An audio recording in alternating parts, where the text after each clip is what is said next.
नफली नमाज सवाब।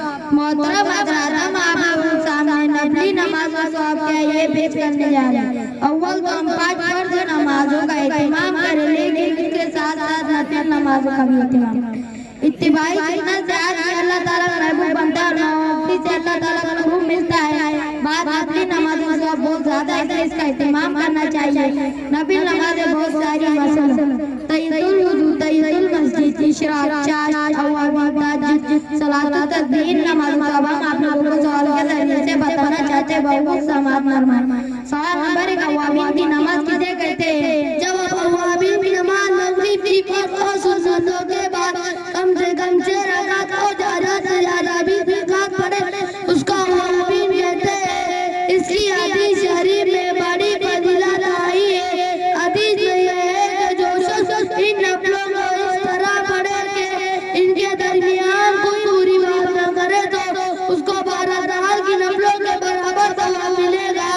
सवाल नंबर 2, इशराक की नमाज किसे कहते हैं? जवाब, इशराक की नमाज के बारे में हदीस में आता है रसूलुल्लाह सल्लल्लाहु अलैहि वसल्लम ने इरशाद फरमाया, जिस शख्स ने बदर की नमाज जमात के साथ अदा की और फिर सूरज निकलने तक वहीं बैठा रहा और कुरान या दरूद शरीफ या कलिमा तैयबा या कोई और वाजिबा पढ़ता रहा, फिर 2 रकात इशराक की पढ़े तो उसको एक मकबूला जुमले का सवाब मिलेगा।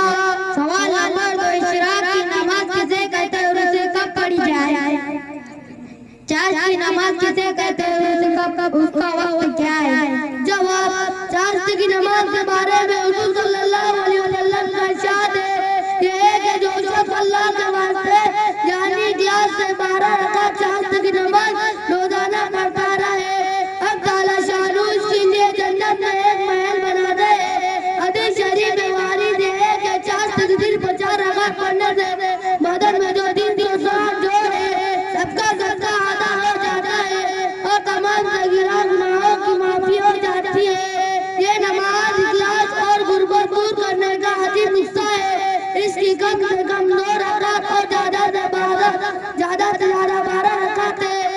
इसका वक्त सूरज में खूब तेजी आ जाने के बाद इस गुनाह शुरू होने तक यानी तकरीबन 10 बजे से 11 बजे तक। सवाल नंबर 4, तय्यतुल वुजू की नमाज किसे कहते हैं और उसे कब पढ़ी जाए? इसका जवाब क्या है? जवाब, तय्यतुल वुजू की नमाज को कहते हैं कि जब कभी वुजू करे तो वुजू के बाद 2 रकात नफल पढ़ लिया करे।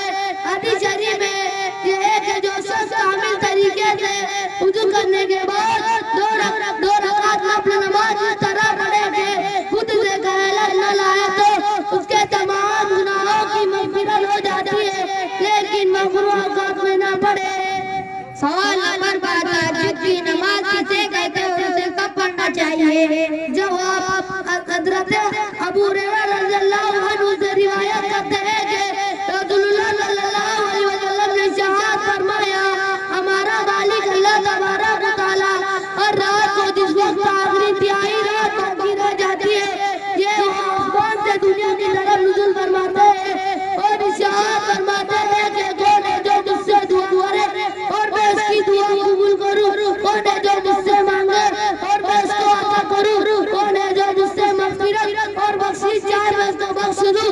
आधी रात में नमाज पढ़ने का बड़ा ही सवाब है, इसी को तहज्जुद कहते हैं। ये नमाज अल्लाह के नज़दीक बहुत मकबूल है और सबसे ज्यादा इसका सवाब मिलता है। सवाल नमाज की नमाज कम से कम 4 रकात और ज्यादा से ज्यादा 12 रकात है। ना हो सके तो 2 ही रकात सही मगर पढ़े। हदीस शरीफ में फर्ज नमाज के बाद सबसे अफजल नमाज आखिरी साहब में तहज्जुद की नमाज है।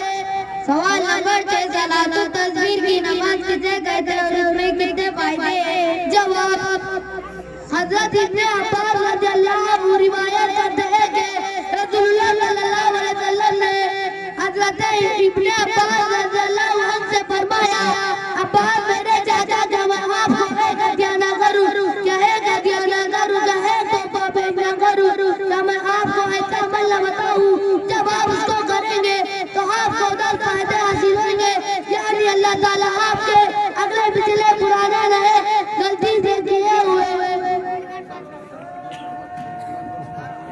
अस्सलामु अलैकुम व रहमतुल्लाहि